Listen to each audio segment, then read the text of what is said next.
Yoga is love.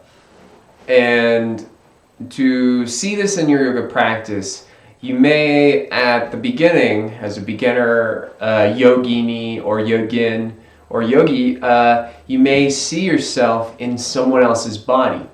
So you may be like, that's a beautiful image. Look how perfect their body goes into that posture. I want to be that.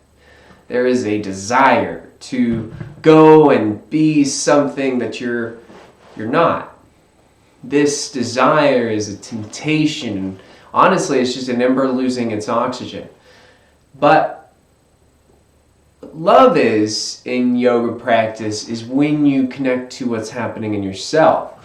So anytime we think that we're not good enough because we're not doing another person's posture, we're harming ourselves. This harming creates disconnect. It creates a thought that puts us into this past knowledge or limitation we have, because as we know, the past is always going to be limited by the knowledge of the past itself. Where in a yoga practice, if you stay more towards the present, which has to do with how you're breathing and how you're intuiting your body's feelings, your breaths and body connections, these things will bring you down to a layer where real love exists. This is an unconditional space where there is no longer any temptation to, it's going to be redundant, but to desire the other person's posture. You're going to find the self-care, the self-study, the cleanliness within the self, the discipline of yourself, and all of these things you devote to yourself really show what you're made of, the kindness that you're made of, the willingness to moderate and to give continuously, because it's not about what you receive. You will receive. That's already true. I mean, when you become part of this place of, we can call it contentment with what you have, you get into a space of love. And love in your practice means a sense of silence, not a sense of solitude. No, this is a sense of connection with everything. So we've all been out on a hike or out on a walk and been in nature and really felt that calming presence that nature provides us when we step into it. This is something that we can be in all the time, whether we have walls around us, other people around us, or just electronics on. We don't have to be tempted by the distraction of whatever is pulling our passion or desire. We can hone our passion, which is a very, very good energy, towards the love that we feel and be present in the moment. This is a space where breath exists. I would say here, let's put it down in 5 layers. If we could get to the very center of yoga, we're not talking about the outer layer fully, we spend too much time out there. Let's peel the onion all the way back. We're down to the final 5 layers of the onion. What's at the core of yoga?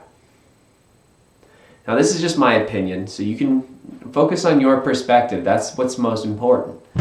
Okay, layer 5. We have concentration or breath.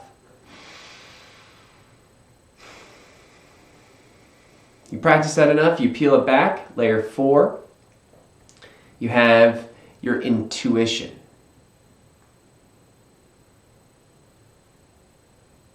Okay? Intuition's kind of like a muscle, something you can practice and get better at using. Now layer 3, the present.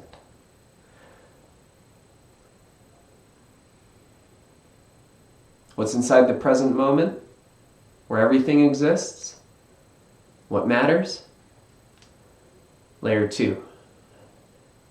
That's love. And if you go even further, what is inside love? Well, it comes back to the very first restraint that every human in their integrity knows is true. Kindness, choosing kindness, non-harming. Kindness. When you're kind, you're love. When you're love, you're present. When you're present, you're intuitive. When you're intuitive, you can breathe. And that breath is freedom. That freedom is the yoga we're trying to understand. You can't just be a layer, one layer or the other. You have to focus and find the whole, because love permeates and emits and imbues all of it, everything. Any imagination you can ponder, any experience you can have, any material you can visually see or touch or feel or whatever. Love resonates inside of that. And in your yoga practice, if you find that in each pose, the real comfort or the real asana, now we're talking. So I hope this helps a little bit. We'll get into comfortable seats in the future. My light sees your light, same as love. Namaste.